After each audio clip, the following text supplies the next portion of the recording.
Lovelies. I hope you're all well. We are. I've just recovered from my eye thing, so now I can be seen again. So vain.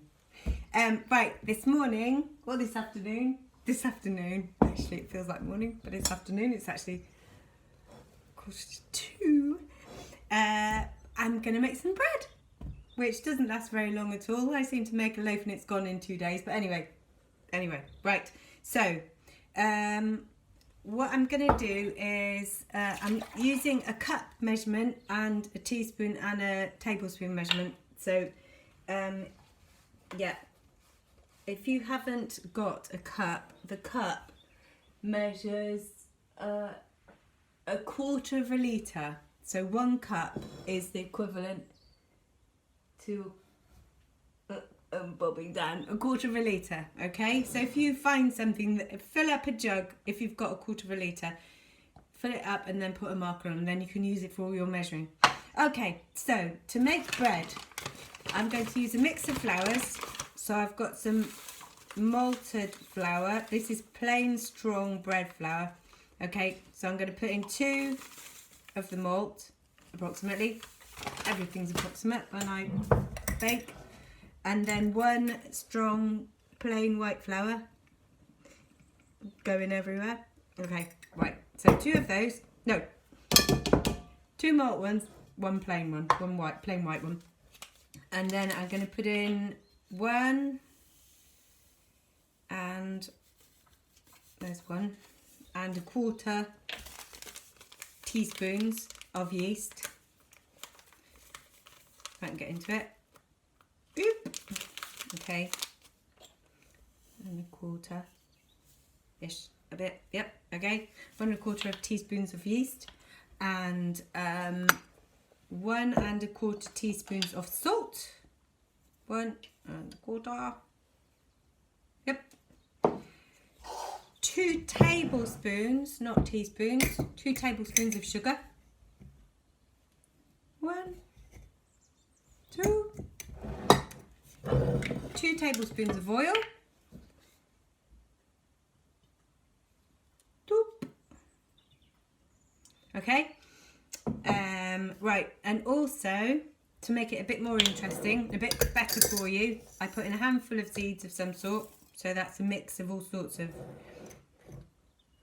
seeds, pumpkin seeds, sunflower seeds, linseeds, all sorts of things.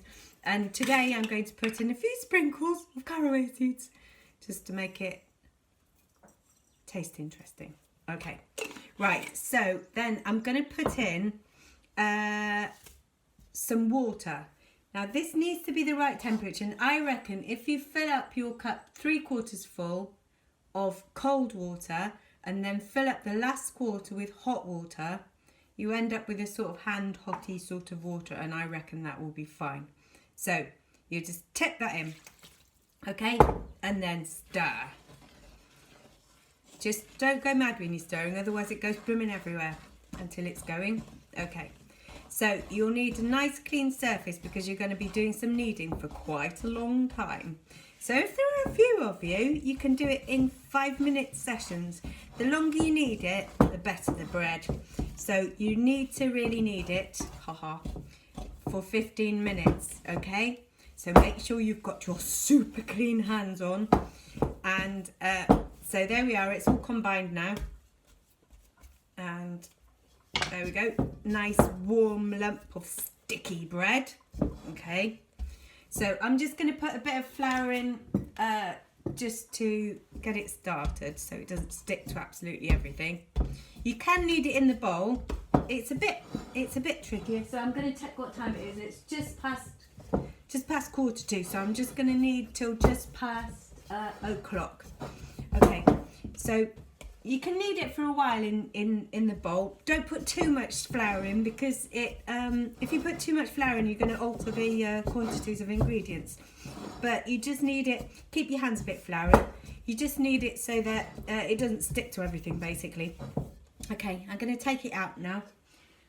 And I'm going to flour the surface. Doop. There we go. And so you just need to keep your hands a bit floury. And basically, I just kind of push and then I turn with the other hands, push again. So you're just folding it in, and you can get into a bit of rhythm. Put a nice bit of music on or something and knead to the music, or put some thing on your iPad and watch a bit of soap, or I don't know, something. Okay, so I'm going to keep doing this for 15 minutes. So I'm not going to show you the whole time of me doing this because that would just be so boring. But you'll find as you're kneading, it gets harder and harder to knead. Okay, just keep going. It does get quite tough by the end, but it's quite a good workout. Okay, so I'm going to switch off any moment now and carry on kneading, and then I'll switch back on when it's done. So happy kneading. See you in a minute. Here we are. Expert kneading technique by Stefan. You've got to really put your back into it. No namby-pamby kneading going on here. Which is why you need to share it between your friends. There, so actually Stefan did most of this kneading. Right, so you should have now a quite nice firm ball of dough. So we're going to leave that to rise for an hour somewhere warm.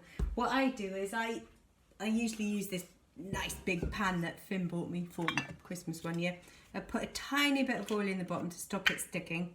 Just literally a tiny little drop. Smudge it around, and then just put the bread in and the lid on, and that'll just keep the moisture and the warmth in.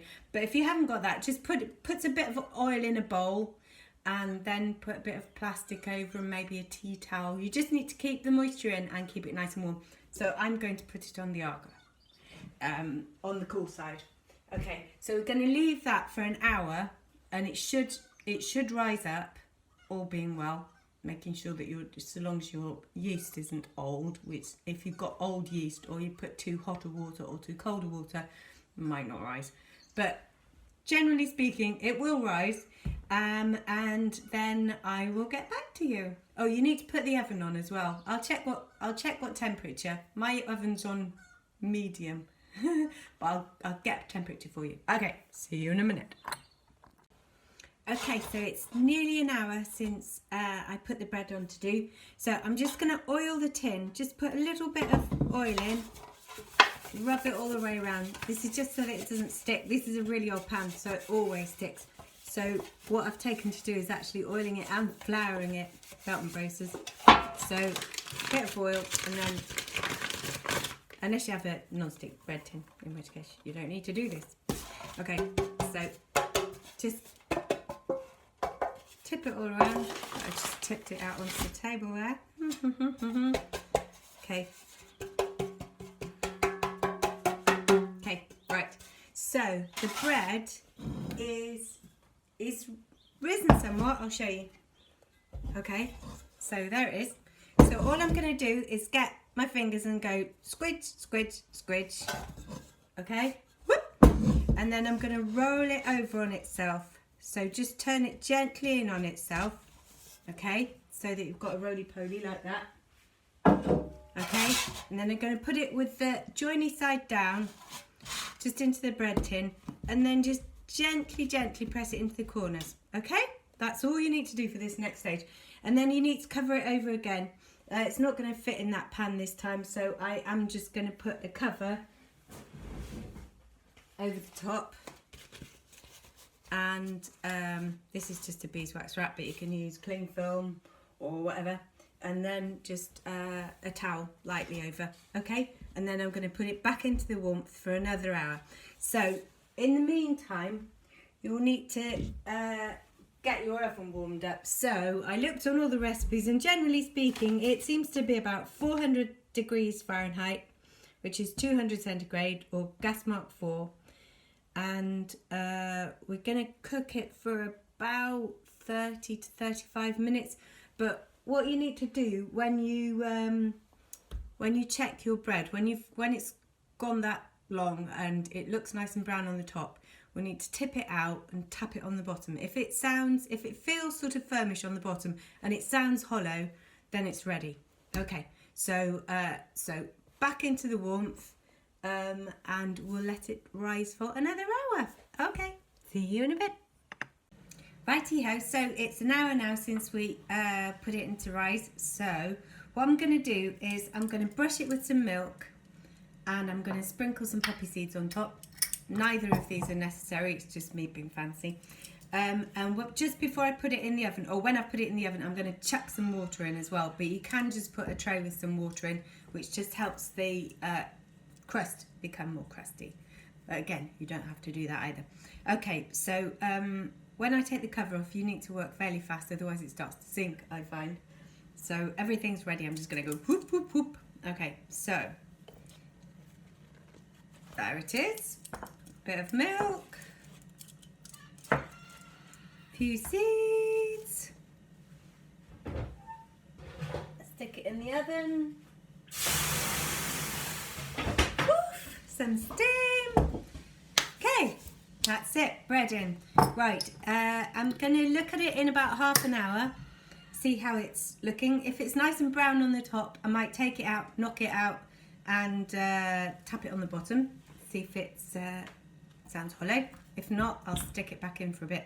Okay, all right. Good luck.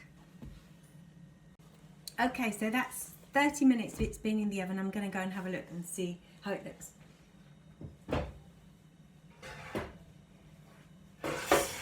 Oh, looks pretty good. Give it a bash. Turn it over. I reckon it'll probably do with a couple more minutes. I'm just going to put it in upside down for a couple of minutes. Maybe 3 minutes. Smells good. Okay, so I put it in for another 3 minutes and it's nice and crispy on the bottom now. Sounds nice and hollow. And there we are, a delicious loaf. I hope yours all turns out as nicely as this. We need smell-o-vision. Oh, there goes the timer. Okay, I hope you all stay well and happy. Happy bread making.